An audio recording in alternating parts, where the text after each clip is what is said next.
'Tis the season. 'Tis the season to be jolly. Fa la la la la la la la la. Lovely. Yeah, wasn't such a happy ending to No. the season. No, and I felt like we were really building towards this like grand finale, you know. Yeah. And it just didn't turn out that you way. say these things now. I'm still trying to get over it. Yeah. And you bring back these memories of like even Itzebet making a huge break and Khaleesi's the ball not going to hand to Jesse. Yeah. Pollard's missed kicks. I'm basically summing up everything that went wrong in the match. But funny enough is you're summing up not just the game against England, but a lot of the 2 games against the All Blacks, the game against Australia, the first game against the missed Lions. opportunities. There were 3 games that we should have won. First test All Blacks. Well, I would say the first test Lions First test Lions. That was a bit of the referee. as well. As it was less in our own hands. Yeah. First test All Blacks, first test Australia, and England test. England now. Yeah. Games we could have won, should have won if we were more clinical.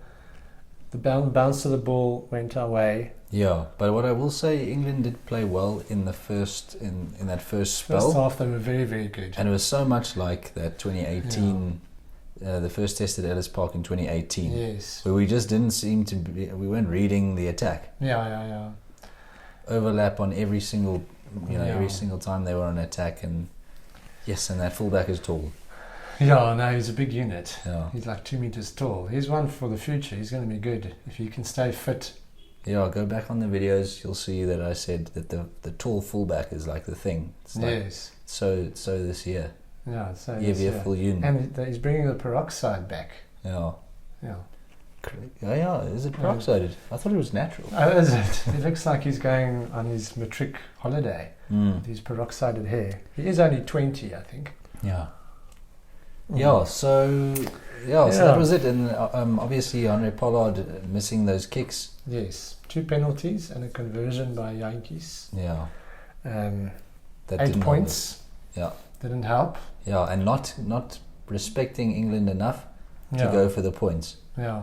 I mean, how many times did we go for corner? Yeah. After that, look, it was a lot of the times that we went for the corner was after that training ground try that they scored, where they basically played a flat line behind the line out, and they just completely caught us off guard. Similar. No, there was always that little space to any space where you have a one-on-one situation. And it was exactly the same, was more or less the same with Itzebet when he broke the line like that. He was just very flat. A guy rushed out of the line in defence and he left a huge gap behind him. Yeah. And Ibn Itzebet spotted him and he came through there like a train. I just wish that in that situation that we could have the sense that the All Blacks do. We'll get to the All Blacks because we don't know if they do it enough anymore, but to hit the first few meters hard and then immediately try and find support. If you just slow down a little bit, wait a little bit, I mean, he's big enough to take on a guy and just hold him off while on his feet, and then maybe there was someone to pop the pass to for an easy run in. Yeah. Yes, I almost thought, because he passed before the contact, I almost thought maybe if he just ran over someone, which could have also bought time for a pop pass instead of trying that Hail Mary pass to Malcolm Marx, which bounced, and then he sort of had to gather it while falling, and there was no one around him either. But those are just moments in any match. Yeah, but when there are almost certain tries and we butcher those, the Khaleesi to the break by Khaleesi. Yeah, he should have come in 1 meter, just 1 meter, just to give Jesse Kriel a little bit more space, and then for just if the distance of the pass is so short and there was so little space that it would have been tricky in any case. I think you could have almost given the ball to him. Yeah, just handed it. Could have almost stuck out his arm. Yeah.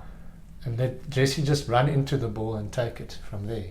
He was so close. But in any case, I was devastated. It felt like, but there in those last 10 minutes, it just felt like we're gonna drop the jelly or whatever. We just can't hold on to this lead.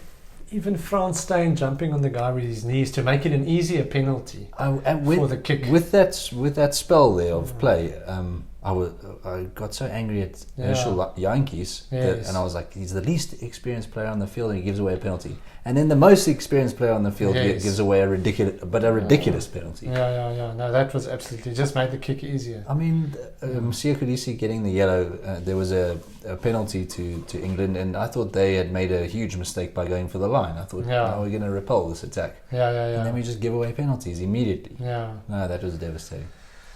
Yeah, and then we got to the final minute, the kickoff, and it's so hard. And that, like you say, that guy is so tall. Because go like that, put your beer down, Johan. So if you go for the ball, and Etzebeth's hands were literally here. That guy gained that much on him, and it was merit for a penalty. Yeah. You know, that's what it's come to. So if you're a hand length lower than the other guy, you were in no position to catch the ball. And because after that it was scrappy. The ball went to ground and there were English guys diving in and Springboks diving in. I mean, anything could have happened. It was right in front of the post. Yeah. So I'm like, I don't know. They say the Northern Hemisphere refs blow it differently. We still, if there's in the South, if there's an attempt for a contest, because even with Kolisi, both those oaks fell hard. Kolisi fell hard. And then he said no, but because Kolisi's hands were out.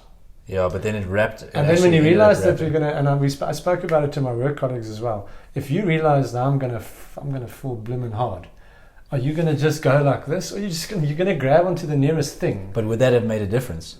Yeah. If he had just literally just body slammed the guy so that he doesn't tackle him, would the referee had been like, but you were in no position to blah blah blah. Yeah.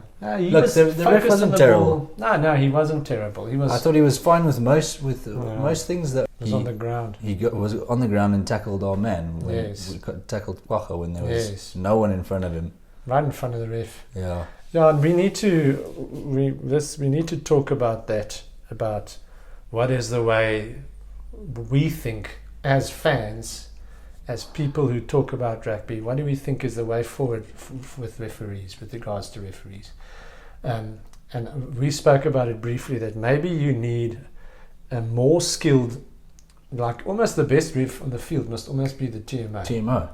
In that situation, someone that is respected by the ref must be in his ear and he said, I spotted an incident, you need to stop the game. But maybe we're great. Maybe we're just sour fans. That's what I wish I could just understand. It's just a guy lying on the ground and slapping the ball out of a hand when you're on the attack, when you're 7 meters from the try line. That's not. I look at the rule, but I think I don't feel like the ref cost us the game at all. Yeah. I think we should have won the game and we didn't. Yeah, no, but it's not just us. Everyone's whinging about the refs. Look at the Aussies with that blatant knockdown, and the ref decides that it's a knock backwards. No, the players shouted back, and the ref was like, it's back. And I've looked at it so many times. I mean, even if that goes straight down, I mean, when the ball is in front of you and you whack it down. Yeah. I mean, literally would have had to, if he was able to regather it, for me that's a knock on. Yeah, because his momentum is because his arm is there. If it's backwards, it would have been sort of going that way. Yeah. You know? Clearly. Do you feel that? It's just like backing, like standing up for the Aussies. It feels weird. No, that is weird. It doesn't feel good. But I feel sorry for him. But now Dave Rennie. Yeah. What's going to happen to Dave Rennie for having spoken against world? Well, so far nothing. World rugby. Nothing's Bill Beaumont. Yeah, Bill Beaumont and anyway, but that shouldn't no, it shouldn't be the thing. And this whole week, videos were about. I got sick of it. I'm actually sick. That guy. He's not going to watch this, but TAS. Some analytics. Of it is a bit. No, some of it's over the top. It's over the top. That thing where the reserves ran onto the field. You've got to need a big pair to actually blow a penalty there in front of how many people at Twickenham. What I didn't like is that Eben went to him. The ref should have told them right there. should have said time off. He should have said get off the field. You can't push guys around that are still in the game, because it was Courtney Laws, the captain. He's already off the field. He was on the field. The clock was running. He was pushing guys around. The sanction is penalty. If reserves are on the field before the final whistle has gone, the sanction is penalty. So if it was a penalty, he could have said it's the law, because it's not allowed. But it's within the spirit of the game. You won't do that. I don't think. And those Oaks were carrying on about that and stuff. I'm okay with that. It wasn't a crisis for me. I would have rather said maybe it's a bit. Remember, two of our guys went up, and we were just like literally like 10 centimeters lower than the other guy. It was definitely a contest for the ball. I would have said play on and check what happened after that, because that would have been interesting, because there were a lot of guys off their feet diving on that ball. Maybe the white card is a good idea. White card? Where you could have had a captain's referral. White card, there. you say? Yeah. Sounds interesting. Yeah, where the captain has 4 chances to win how many ever. Oh yeah, that was actually quite a nice. That was a nice thing. So what happened then is the captain. So one of your players can say, "Yes, that guy just shouldered me in the head." Yeah. In whatever, and then I think it was in the Rainbow Cup here in SA. It was because it was the same time when it was being done in Super Rugby, which is something you can look at, because if Ibn Itzebit had the right to say, "I want the card," because if the law is there, the substitutes are not allowed. If you've been taken off, that's the law. So it would have been a reverse penalty for the box in front of the post, no doubt about it, because it's the law. But there should be certainty. Yeah. So I heard what you were saying about it must be in the spirit of the game, etc. But it's the law. Law is the law. Let's have the rule. Like, what is the rule? Let's stick to the rule. Yeah. But I didn't even notice that. I didn't even care about that. That doesn't. No, because that's too. But you almost don't want to win a game like that because it's so technical. Yeah. But the try that Kwacha should have scored. Yeah. I mean, that was a bit blatant to me. It was a bit blatant. That's a very good example for a white card. But 3 tries to 1. Our defence was poor. Yeah, in the beginning. That first half was very, very good. We were the better team in the first half. Second half? In the second half, and we lost by a point. Yeah. They outplayed us completely. When it was 14-3, I thought, here comes there's no way back. Yeah. So we did very well to get back into the game, and we were just short. There was 1 or 2 things that didn't happen. But if you focus, I don't focus on the way England play. If they focus on their play, they would have said, there were 1 or 2 times where we could have scored. Yeah, they actually messed up a little. They started losing that momentum. Yeah. Like midway through the first half. Do you agree with Clive Woodward that the Northern Hemisphere is now completely overtaking us? No. Or overtaking the Southern This is one weekend. Yeah, 1 weekend. And the last weekend of the year. They're doing much better. And France looks scary. Yeah, France look very scary. France need continuity. France can stick. Is Gaultier the coach now? If he can stick to the core of players, we see it so often. If I have to ask you, is Khaleesi a better provincial player or a better Springbok? Lately he's a better Springbok. Yeah, he's definitely a better Springbok. But he used to be a very good provincial. That's how you get into the Springbok setup. But you get a lot of guys that, and I think that's a mistake France makes, is they just pick who's on form in the top 14. You've got to stick to that, because they have so many players. They've got such a massive pool of players. Every time I see them, it's a completely new team. They need to stick to that core for 4 years, and they can win the World Cup. Wow, the World Cup's much closer than that, but maybe the next one. My answer is more intricate. Okay. Had we played England at Ellis Park, we would have won by 50 points. Yeah. Had 15 or 50. 15 or 50, whatever. It would have been a hammering. Yeah. Had Australia played Wales in Australia would have won. Yeah, if Ben O'Keefe was the ref. Had France played New Zealand in New Zealand, I think New Zealand would have won. Yeah. But now the Rugby World Cup is in France. Yes. And what we're seeing is maybe not the other team so much, but Ireland and France are extremely strong at home. You can see how strong they are. Ireland, who did Ireland play? Argentina, but they destroyed Argentina. The week before against New Zealand as well. So if those teams can play well at home, then it's ominous for the Rugby World Cup. Yes, no, definitely. And that is the issue. I don't think it's a case of of the Northern Hemisphere necessarily just going to run away with it.